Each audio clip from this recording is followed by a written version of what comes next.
আসসালামু আলাইকুম friends, welcome করছি আরও একটি নতুন রেসিপি দেখার জন্য। আজকে কেক রেসিপি নিয়ে তো চলে এসেছি। 25শে ডিসেম্বর এবং বড়দিনের জন্য সবাইকে রইল অনেক অনেক ভালোবাসা এবং শুভেচ্ছা। সবাইয়ের দিনটা খুব ভালোভাবে কাটুক। 25শে ডিসেম্বরে কে কী করেছেন অবশ্যই জানাবেন। কোথায় কোথায় গিয়েছেন, পিকনিক করেছেন না বেড়াতে গিয়েছেন, কমেন্টে জানাবেন।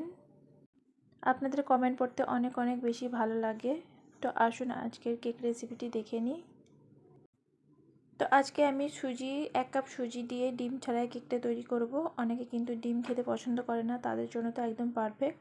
তো এখানে আমি 1.5 কাপ মতো সুজি নিয়েছি, 1 কাপ টক দই নিয়েছি, আর 2 থেকে 3 চা চামচ মতো হবে রান্নার তেল, আর সাথে দিয়ে দিলাম 1 কাপ মতো চিনি। চিনিটা আপনারা চাইলে কম বেশি করতে পারেন। তো সমস্ত কিছু দেবার পরে আমি একটা মিক্সার মেশিনের মধ্যে নিয়ে পেস্ট করে নেব। এইভাবে কেক তৈরি করলে খুব দ্রুত হয়ে যাবে, একদম কম সময়ের মধ্যে আপনারা বানিয়ে নিতে পারবেন। চা বসিয়ে আপনার কেক তৈরি হয়ে যাবে। তো দেখুন খুব সুন্দর একটা স্মুথ ব্যাটার তৈরি হয়ে গেছে। এখানে আর পানির কোনো প্রয়োজন লাগবে না। দইটা দিয়ে সুন্দর একটা ব্যাটার তৈরি হয়ে গেছে। তো এটা আমি 10 মিনিটের জন্য ঢাকা দিয়ে রেখে দেব। তো নাহলে দেখবেন সুজির সাদা সাদা ভাব থেকে যাবে। তো 10 মিনিটের জন্য অবশ্যই রেখে দেবেন, তাহলে সুজিটা খুব সুন্দরভাবে ফুলবে। আর এখানে আমি কিছু নিয়ে নিয়েছি টুটি ফুটি। আর কেকের মধ্যে দিলে কিন্তু খেতে ভালোই লাগে, অনেকে পছন্দ করে। সুজির কেকে এই টুটি ফুটি থাকলে খেতে ভীষণ মজা হয়। আর এর মধ্যে আমি দিয়ে দিলাম 1 চা চামচ মতো ময়দা দিয়ে মিশিয়ে নেব। আর এতে করে যখন আমি কেকে দেব কেকের মধ্যে, তখন দেখবেন অনেক সময় এমনি টুটি ফুটি দিলে কেকের নিচে লেগে যায়, তো ওইভাবে দিলে লাগবে না। তো এখানে দেখুন 10 মিনিট হয়ে গেছে। আর এখানে আমি ফ্লেভারের জন্য দিয়ে দিচ্ছি ভ্যানিলা এসেন্স। আপনারা আপনাদের যে কোনো পছন্দের এসেন্স ব্যবহার করতে পারেন। তো এখানে আমি টুটি ফুটিটা দিয়ে ভালো করে মিশিয়ে নেব। আর এই কেকটা একদম সহজভাবে আমি তৈরি করে দেখিয়েছি আপনাদের, আশা করছি আপনারা তৈরি করে নিতে পারবেন খুব ইজিভাবে। আর এখানে দিয়ে দিলাম বেকিং পাউডার আর বেকিং সোডা। বেকিং পাউডার যতটা নেবেন তার হাফ দেবেন বেকিং সোডা, আর 2 চামচ মতো দুধ দিয়ে আমি ভালো করে মিশিয়ে নেব। আর বেকিং পাউডার বেকিং সোডা দেওয়ার পরে খুব বেশি নাড়াচাড়া করার দরকার নেই। আর দেওয়ার সাথে সাথেই কিন্তু ফর্মি হয়ে গেছে, একদম ব্যাটারটা হালকা হয়ে গেছে। আর ব্যাটারটা দেখুন এইরকম ঘনত্ব থাকবে, খুব বেশি পাতলা করিনি। কখনো যারা কেক তৈরি করেননি, আশা করছি এই রেসিপিটি দেখলে তারাও কিন্তু কেক তৈরি করে নিতে পারবেন। আপনারা চাইলে এটা কুকারে এবং কড়াতেই কিন্তু এই কেক তৈরি হয়ে যাবে। তো আমি খুব সহজেই কিন্তু এই কড়াতেই কেকটা তৈরি করে নেব।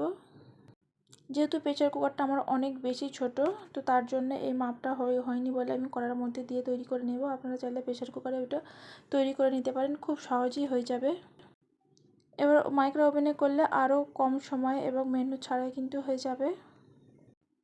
আর ওপর থেকে আমি দিয়ে দিচ্ছি কিছু ড্রাই ফ্রুট, কিশমিশ আর কাজু বাদাম দিয়ে দিচ্ছি। আর ওপর থেকে দিয়ে দিচ্ছি কিছুটা টুটি ফুটি।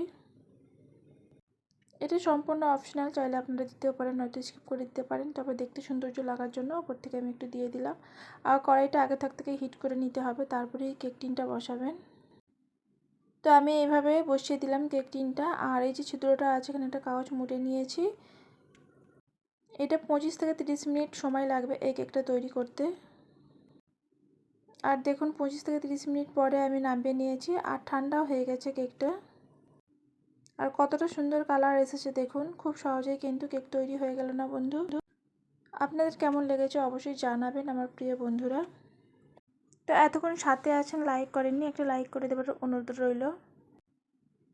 আর কেকটা কিন্তু খুব সহজেই কিন্তু দেখুন উঠে গেল, একটু লেগে যায়নি আর ধরেও যায়নি, একদম পারফেক্ট তৈরি হয়েছে। আর এই সুজির কেকটা চায়ের সাথে খেতে ভীষণ মজা লাগবে, চাইলে আপনারা এমনিও খেতে পারবেন। ইচ্ছে গেলেই সুজি দিয়ে এত সুন্দর একটি কেক রেসিপি তৈরি হয়। আপনারা নিজে বানিয়ে খেয়ে দেখুন, তারপরে কমেন্টে জানাবেন।